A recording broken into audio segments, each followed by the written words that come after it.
Graça e paz, meus queridos. Eu sou o pastor Ezequiel, sou esposo da pastora Ana Cláudia e nós estamos aqui para nós concluirmos um trabalho que nós iniciamos, onde nós começamos a contar para vocês um pouquinho da nossa trajetória, um pouquinho da nossa história. Eu espero que todos vocês estejam bem.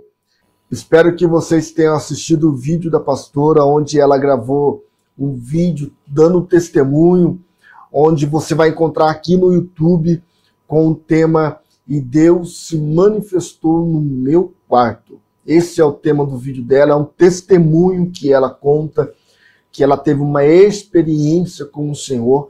É uma bênção. Então, se você ainda não assistiu esse vídeo, eu convido você a assistir, a procurar aqui no nosso canal, ou clicar aqui nesse banner que está aparecendo, para você poder entender melhor como foi que Deus trabalhou e agiu nas nossas vidas. Bom, vamos lá.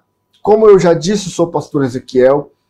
Meus filhos são o Wesley, o Wallace e o Warley. Sou extremamente apaixonado pela minha esposa, uma mulher incrível que Deus me deu, onde ela só tem alegrado o meu coração dia após dia. Ela gravou, como eu disse, ela gravou um primeiro vídeo, né?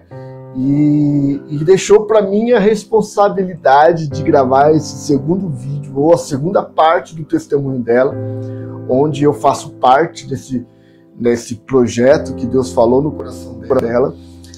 E aqui estou eu. Eu espero que vocês possam se sentir também impactados através deste vídeo, através dessa informação que eu vou passar para vocês. Eu espero que Deus fale no seu coração e que você compreenda melhor o que Deus tem feito em nossas vidas.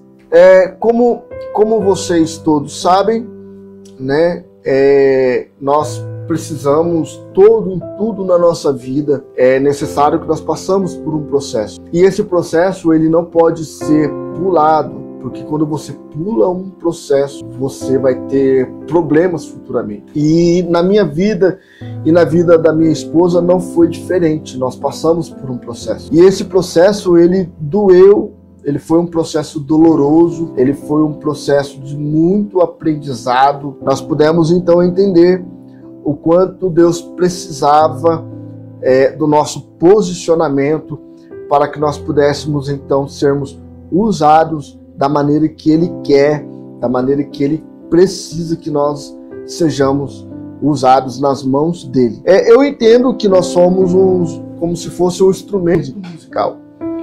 O instrumento musical, ele precisa do seu tangedor, do seu tocador, do seu instrumentista, do seu músico, né? Nós somos os instrumentos e Deus é um músico. Então, não adianta nós termos beleza, não adianta nós termos cara de instrumento, jeito de instrumento, se nós não estivermos nas mãos de um bom músico. E é assim que Deus faz conosco. Então nós somos um instrumento na mão de um bom músico. Eu diria que nós somos um instrumento nas mãos do músico dos músicos. Quando nós estávamos orando ao Senhor para nós tomarmos alguns posicionamentos na presença de Deus, nós colocamos algumas questões em oração na presença do Senhor. Nós começamos a expor as nossas necessidades para Deus e começamos a falar com Ele o quanto que a gente precisava que Ele confirmasse aquilo que estava ardendo dentro do nosso coração. Eu acho muito importante a gente lembrar os irmãos e trazermos isso como registro também, que nós somos cristãos. Eu aceitei a Jesus no final do ano de 2001. E desde então nós temos uma caminhada na presença do Senhor. Meu ministério foi desenvolvido muito rápido, talvez pela necessidade da obra do momento, né? E rapidamente eu já comecei a pastorear igreja. Eu fui um dos pastores, eu fui o pastor mais novo em um dos grandes ministérios aqui da cidade, né? Então eu me entreguei muito rápido, por inteiro ao Senhor, né? Desde então nós passamos por algumas igrejas e sofremos assim algumas situações que que nos deram a oportunidade de até mesmo ter aberto uma igreja na época, ou de assumir uma igreja na época, mas nós não estávamos, nós entendíamos que não era o tempo. E também confesso, como eu disse, eu preciso de deixar isso registrado, isso não era algo que ardia no meu coração, até porque de tantas oportunidades que nós tivemos de abrir uma igreja na época, de ter uma igreja, e eu rejeitei, eu não quis fazer. Então, com o passar dos anos e o passar dos tempos, em todos os ministérios por onde nós passamos, que não foram muitos, nós passamos em 4 ou 5 ministérios diferentes, e todos eles, para mim, foi uma escola, todos eles, para mim, foi um grande aprendizado.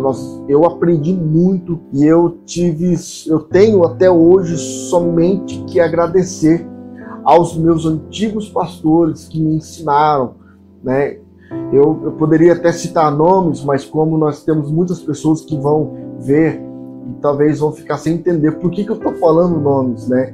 Mas eu só tenho a agradecer aos meus pastores que me ensinaram muitas coisas e em mim desenvolveram muitas coisas para que nós chegássemos até onde nós chegamos, então. E o nosso último ministério que nós passamos, nós ficamos por volta de 3 anos, e nós começamos a entender que existia um chamamento de Deus diferente para nossas vidas. E nós começamos a perceber que algumas coisas que eu e a minha esposa experimentamos em outro momento, e aí os irmãos também precisavam de experimentar aquilo que nós havíamos experimentado.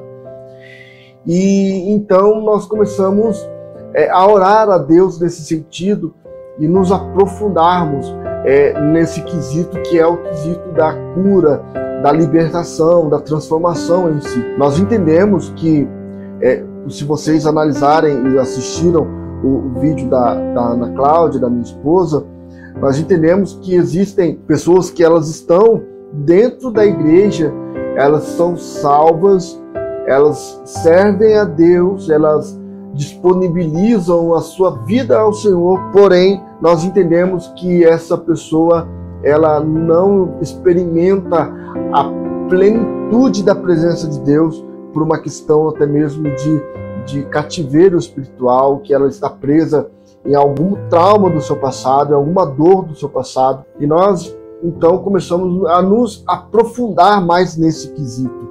Nós não estamos falando de uma possessão demoníaca em si, mas nós estamos falando de cativeiros espirituais, cativeiros traumas que levaram essas pessoas para dentro desse cativeiro, levando a pessoa para uma depressão, levando uma pessoa para uma doença psicossomática, levando a pessoa para um casamento que não tem sucesso, para uma empresa que não prospera.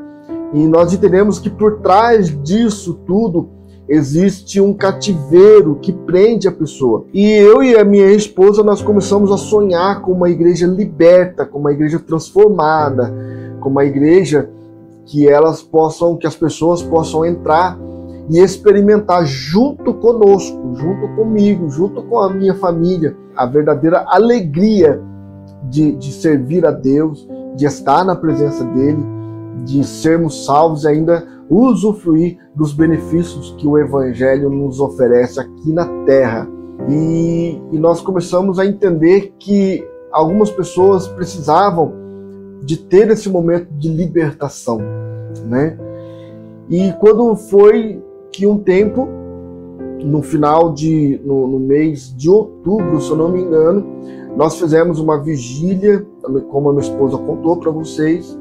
Só recapitulando rapidinho, nós fizemos uma vigília onde muitas pessoas que estavam dentro da igreja, servindo a Deus dentro da igreja, essas pessoas elas apresentaram feridas que estavam ainda abertas, feridas que estavam ainda expostas. Então, naquele momento, nós nos indignamos com aquilo e nós chegamos em casa. Eu confesso para os irmãos que eu chorei, porque eu falei para Deus: Senhor, como que pode a gente estarmos dentro da igreja e ainda a gente não sermos totalmente curados, não sermos totalmente transformados pela palavra. Então, no mês de outubro ainda, a minha esposa começou a orar ao Senhor e ela pediu para que Deus desse a ela uma experiência de vida. Ela queria uma experiência nova. Eu acredito que ela fez oração lá para o dia 10 de outubro, 12 de outubro, algo assim do tipo. E ela começou a orar ao Senhor e ela dizia que ela queria ter uma experiência com Deus. Ela falava que queria ter uma experiência nova e ela chega em casa então e começa a contar pra gente que agora ela orou ao Senhor e ela falou para Deus que ela queria ser arrebatada, que ela queria ver Deus em algum lugar da casa. E ela disse assim, olha, se vocês chegarem aqui em casa e me encontrarem caída ali no chão, não mexe comigo, porque eu tô tendo uma experiência com Deus, porque eu pedi isso para Deus e é o que eu quero. Eu quero viver uma experiência. E nós estávamos nesse período orando a Deus já para a gente poder tomar o rumo da nossa vida mesmo. E durante esse tempo a gente estava falando com o Senhor que a gente queria lá do ministério onde a gente estava para a gente poder aplicar aquilo que a gente estava experimentando na vida das pessoas com mais liberdade, vamos dizer assim. E de repente é chegado o dia, a noite do dia 18 de outubro, e a gente prepara, leva os meninos, coloca para dormir, a gente deita para dormir e eu durmo. E nessa noite eu tive um sonho. E o sonho que eu tive foi algo extraordinário, foi algo assim, algo inexplicável, o que eu sentia naquele sonho, né? Eu sonhava que eu estava numa situação de sequestro, eu e a minha esposa, nós tínhamos sido sequestrados e de repente o sequestrador, o líder, o chefe da quadrilha de sequestradores que estavam lá, ele estava de pé do meu lado. E o detalhe nisso tudo é que o sentimento que eu tinha daquele sequestrador é que ele era uma pessoa muito conhecida minha, era um amigo meu, ele era alguém que era muito íntimo, a ponto de que mais pessoas também haviam sido sequestradas e essas pessoas elas ficavam presas. E a forma que elas eram presas era como se eu estivesse olhando de uma rua com um pouco de declive, uma descida, como se eu olhasse para aquela descida e lá a uns 20 metros na minha frente, mais ou menos, tivesse pessoas que tinham sido sequestradas junto comigo e com a minha esposa, e essas pessoas elas estavam soterradas para elas não fugirem. E elas ficavam somente com a cabeça para o lado de fora da terra. E eu e a minha esposa, como nós éramos, nós sentíamos amigos, o sentimento que eu tinha que o sequestrador era muito amigo meu, e nós não ficávamos soterrados. Mas o sentimento que a gente tinha era, nós não estamos soterrados, presos, mas nós não podemos fugir desse ambiente. Né? Era esse o sentimento que a gente tinha. Então a gente conversava com o sequestrador de forma tranquila, sem nenhuma crise, e a gente também tinha medo de sair daquela situação. Acontece que quando uma pessoa dessas que estavam presas, soterradas na terra, elas começavam a se mexer e conseguiam se soltar daquela terra, sair, elas escavavam e saíam da terra, como se brotasse, saísse dali de dentro daquele ambiente, daquele soterramento. Esse sequestrador que eu tinha esse sentimento de que ele era um amigo, ele pegava uma arma e atirava e matava as pessoas. Então, todas as vezes que alguém tentava sair daquele soterramento, esse atirador matava a pessoa, dava um tiro naquela pessoa, e eu ficava indignado com aquilo. Eu olhava aquela situação e dentro de mim eu pensava, Eu falei, meu Deus, como que pode o cara ser tão frio, tão cruel, de matar as pessoas friamente? E aí eu ficava com um sentimento assim sabe, ficava triste com aquela situação, ficava mal com aquela situação, e aquilo me incomodava muito. E de repente esse cenário muda. Eu não estou mais naquela estrada de terra que tinha um declive, que as pessoas estavam soterradas a 20 metros da frente. Eu me vi agora dentro do cenário que eu estava no fundo de uma casa. Eu vou tentar descrever o fundo dessa casa para vocês. Era mais ou menos assim. Essa casa tinha um muro com mais ou menos 1,5 metro de altura. Eu lembro que o muro não era muito alto, porque eu conseguia enxergar do lado de trás do muro, por cima, olhando assim. Eu me lembro que o chão estava no contrapiso, estava no concreto puro ainda, não tinha piso sentado no chão, estava sem acabamento no chão, mas era concreto. O que mais? Eu lembro que a parede da casa, ela era de bloco, e assim como também o muro, não era acabamento, não era rebocada a parede. Ela era uma parede que estava no bloco aparente. E era o fundo de uma casa, porque o muro ele fazia somente 3 lados, e o lado de cá era a casa. E o sentimento era o mesmo. A gente estava de pé, eu segurando a mão da minha esposa, estava de pé ao meu lado, do meu lado esquerdo. Do meu lado direito estava o sequestrador, e à nossa frente tinha uns 3 ou 4 comparsas desse sequestrador. E o detalhe é que eles eram da cor morena, eles eram da cor negra. E o sentimento era o mesmo. O sequestrador era meu amigo, a gente está ali, a gente não foge porque a gente sabe que a gente havíamos sido sequestrados, então a gente permanecia naquela situação. Daí a pouco esse sequestrador ele olha para mim e ri na minha cara. Ele fala assim: Ezequiel, eu vou ter que deixar você e a sua esposa ir embora. E eu falo, mas por que você vai deixar a gente ir embora? Ele lançou 2 palavras, que eram palavras que me incomodavam muito naquela época. Eram palavras que feriam, sabe, meu sentimento, quando eu ouvia alguém falar. Eu não gosto tanto dessa palavra, tanto que eu detesto de ouvir essa palavra, que eu não gosto de ouvir as pessoas falar uma para outra, entende? Eu acho que é muita baixaria.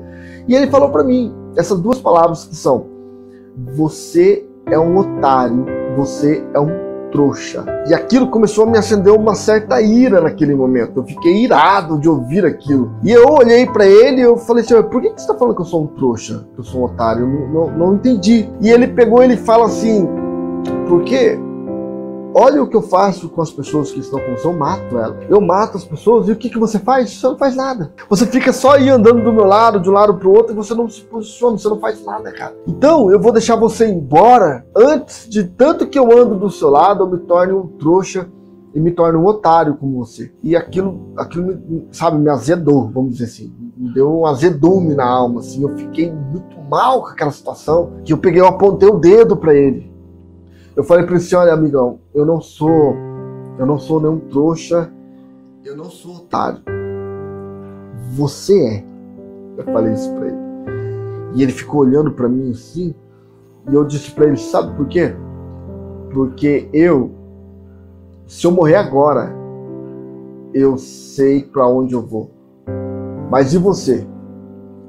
Pra onde você vai? E eu falei isso pra ele, e de repente ele coloca as mãos assim na cintura e tira uma arma. E quando ele tira uma arma, ele encosta bem aqui assim em mim. E ele encosta bem aqui assim em mim, e ele dá um tiro na minha boca. Mas eu senti que aquilo foi tão verdadeiro, foi tão real pra mim. Pra vocês terem ideia, eu vi o momento da explosão da pólvora da bala, aquele clarão que dá um tiro. Eu consegui ver o barulho do estouro. O barulho do estouro foi um barulho ensurdecedor, foi um barulho horrível, um barulho muito alto.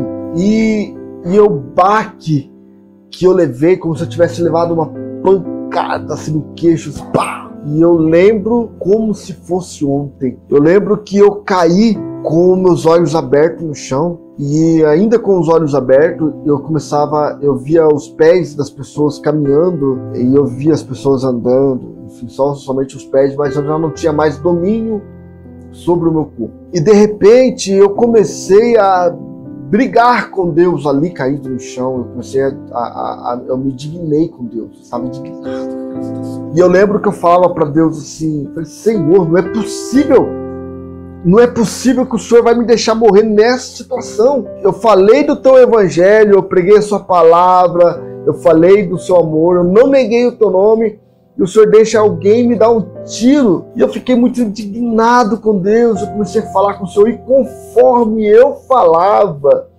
a minha vista ela ia escurecendo. E eu falava para Deus, e o Senhor deixou eu morrer na frente da minha esposa. Por que o Senhor permitiu isso? E eu comecei a falar isso para Deus, até que chegou um ponto que estava tudo escuro. A minha vista eu já não enxergava mais nada, ficou tudo escuro. E eu fiquei com medo, porque o sentimento que eu tive foi de medo. E eu comecei a falar para o Senhor, e agora? O que vai acontecer? Como que é o processo agora? Qual que é o procedimento? Vai passar um anjo com uma carruagem e vai me pegar e vai me levar para o céu? Eu comecei a imaginar coisas. Eu comecei a pensar que o diabo vai vir para poder competir pela minha alma, tentar me levar. Eu comecei a imaginar uma série de coisas, porque é uma experiência que realmente é única, né? Eu não entendi aquilo. E eu comecei a indignar, a falar com Deus, eu azedei, enfim. Daqui a pouco, quando eu abro os olhos, eu estou em um outro cenário.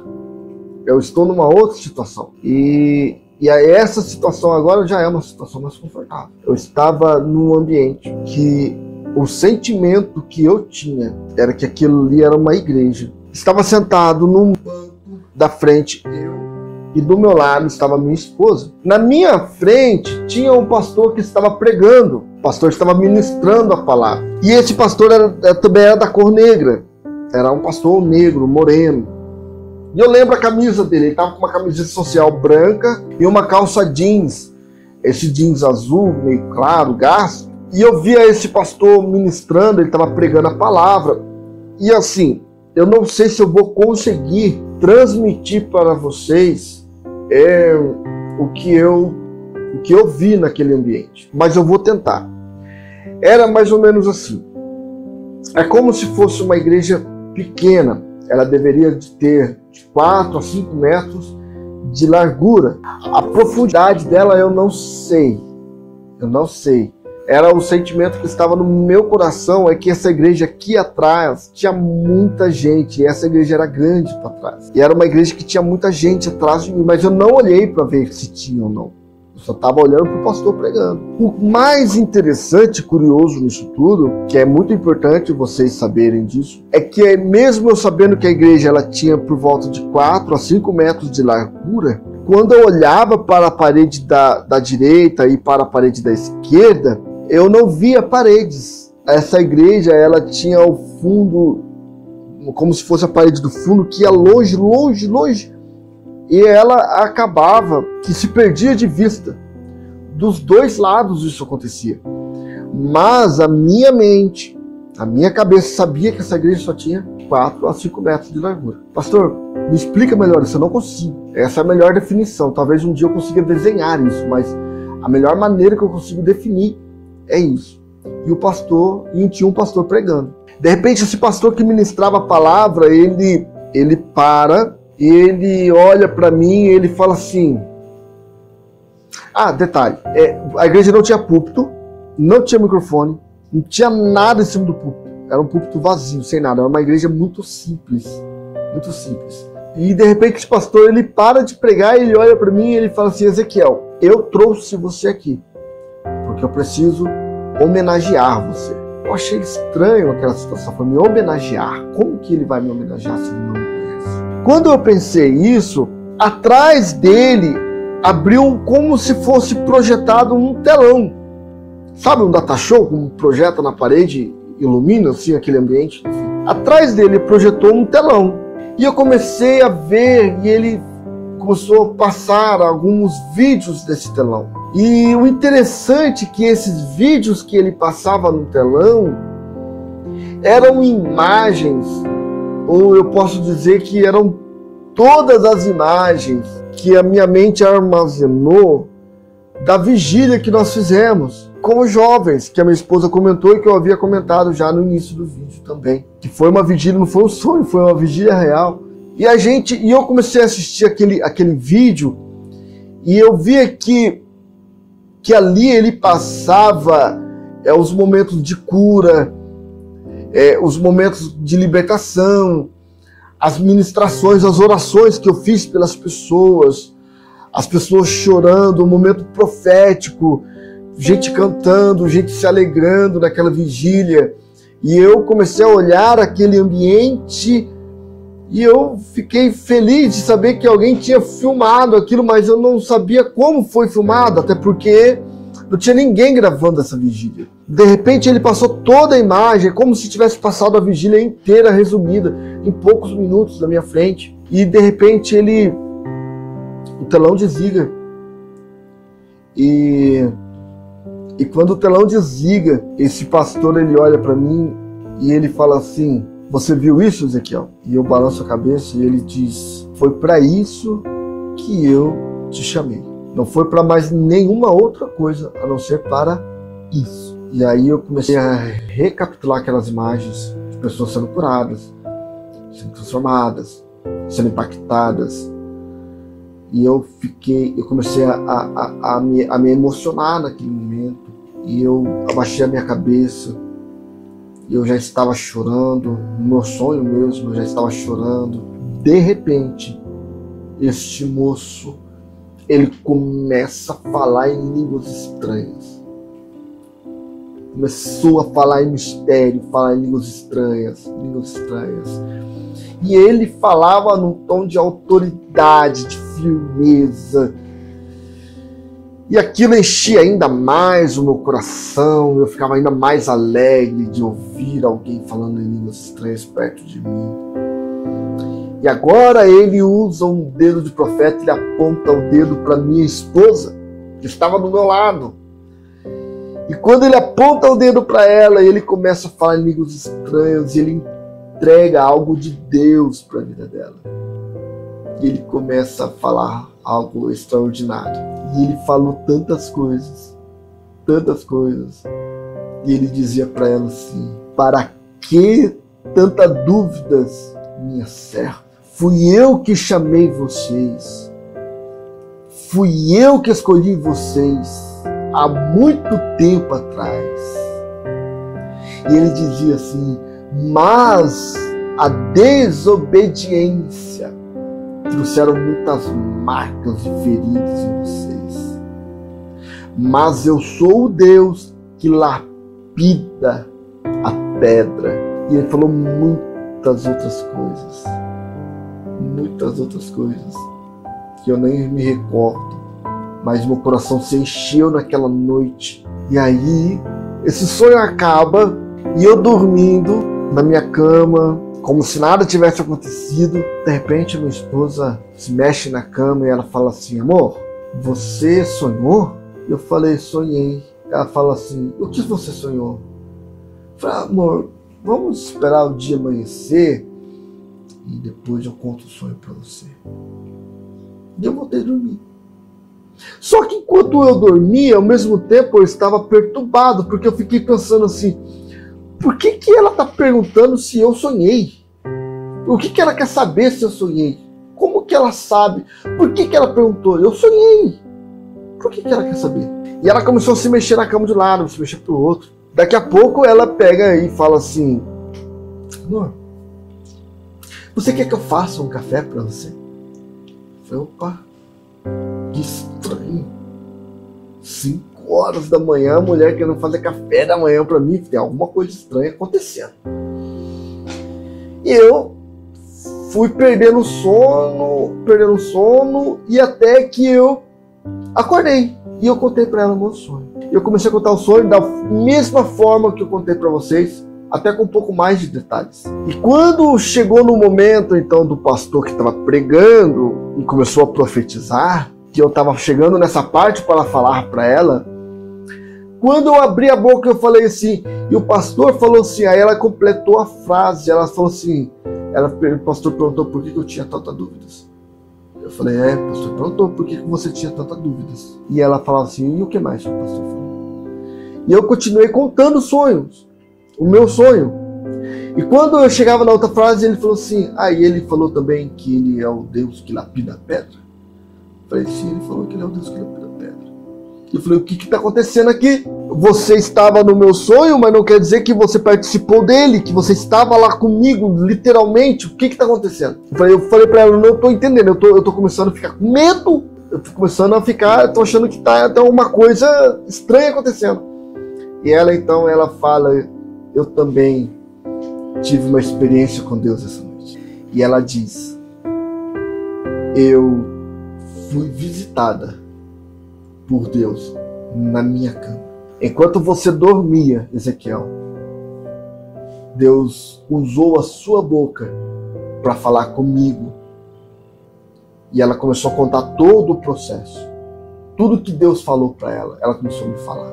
E ela disse assim, e quanto ao meu servo, Deus dizia para ela assim, enquanto ao meu servo, enquanto eu falo com você, eu dei a ele um sono profundo.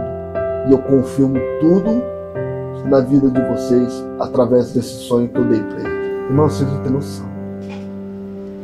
Dia 19 de outubro foi o nosso aniversário de casamento, de 19 anos de casado, onde muitas pessoas não acreditavam que a gente ia dar certo, onde muitas pessoas apostavam e queriam que nosso casamento acabasse, onde pastores tentaram fazer com que ela desistisse de mim e eu desistisse dela.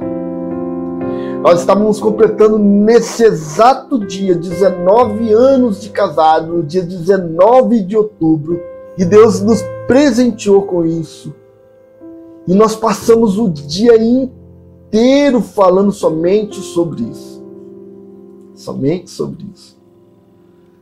Para mim, foi um dia mais feliz da minha vida. Então passou-se o tempo e agora nós falamos assim, agora a gente precisa de fazer alguma coisa.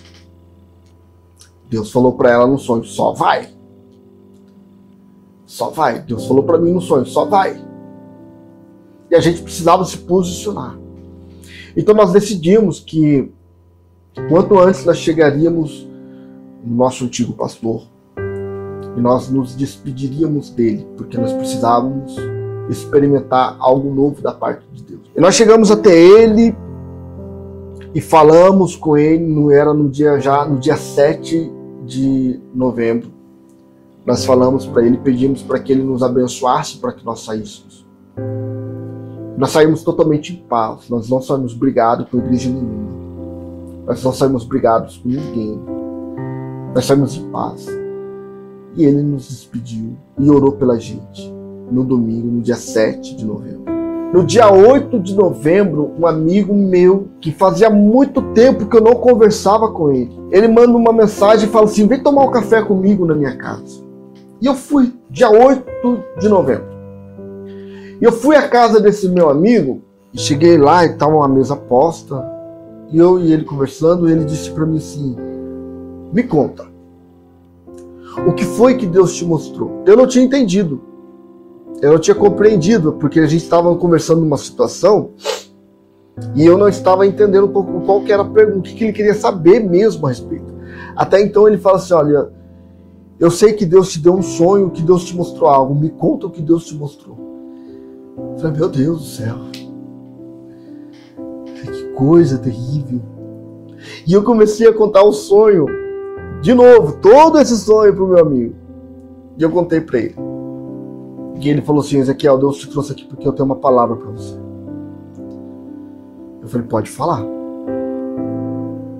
Ele falou assim, olha, esse sentimento que você tinha dentro da igreja, que tinha muita gente atrás de você, é que muitas pessoas vão te procurar para receber e para experimentar o que você está experimentando. Muitas pessoas vão querer serem curadas também, transformadas, libertas. E esse sentimento que você tinha, que a igreja tinha somente 4,5 metros de largura, mas que você olhava, que você via a parede infinita de um lado, infinita do outro, são duas barreiras que você mesmo criou.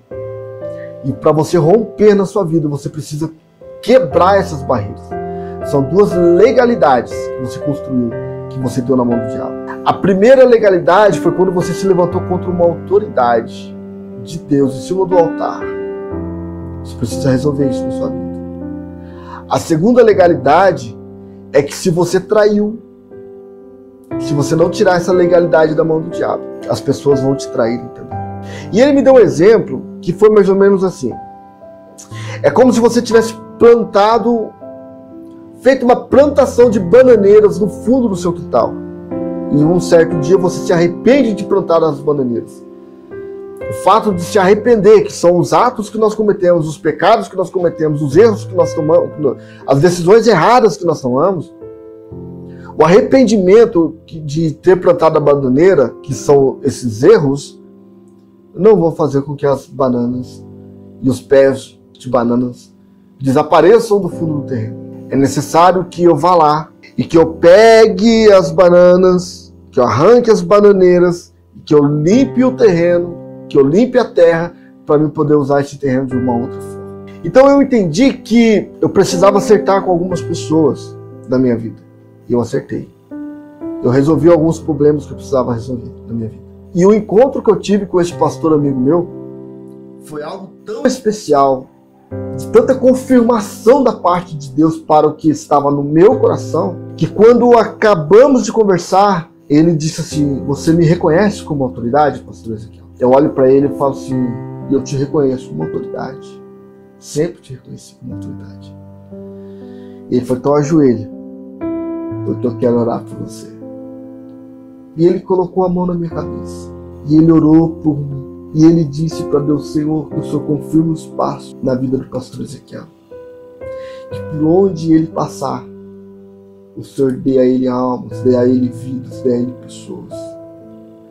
E que um dia nós possamos nos encontrar e que nós possamos trocar experiências um para com o outro, como pastores que cuidam de um rebanho. Eu te abençoo, pastor Ezequiel, para você poder fazer aquilo que Deus colocou no seu coração. E isso encheu o meu coração de alegria de novo. E hoje nós estamos com essa obra, Casa de Maquir. E eu quero encerrar esse vídeo aqui dizendo para você o seguinte: não duvide daquilo que Deus tem na sua vida. Não deixe ninguém colocar dúvidas no seu coração. Não deixe ninguém tirar a sua paz, tentando fazer com que você compreenda que Deus não está no projeto que Ele colocou no seu coração. Mas também não vá saindo por aí fazendo de qualquer maneira. Peça para Deus falar com você. Peça para Deus confirmar no seu coração, usar pessoas para falar com você, porque Ele ainda fala. Deus ainda fala no meio do seu povo. Deus ainda fala na terra, ainda dos viventes. Entenda isso. Mas você precisa se posicionar para você ouvir a voz do Senhor. Nós ouvimos muitos barulhos que às vezes nos atrapalham de ouvir a voz de Deus. Mas eu convido você a começar a fazer propósitos com o Senhor e viver o melhor de Deus na sua vida. Deus abençoe a sua vida. Muito obrigado por ter nos assistido até aqui, até esse momento. Eu quero dizer para vocês que, para vocês conhecer mais a respeito da Casa de Maquir, do pastor Ezequiel, da pastora Ana Cláudia, sobre a nossa família, sobre nossos projetos e planos, nós vamos continuar lançando semanalmente vídeos deste canal no YouTube, para você poder entender como foi que essa obra linda e maravilhosa começou, e com quem começou e aonde nós queremos chegar. Tá bom? Deus abençoe vocês. Continue orando por mim, pela minha família, pelos meus filhos, pela nossa obra que Deus colocou em nosso coração, pela igreja do Senhor que Deus nos deu. Tá bom? Forte abraço. Fica com Deus.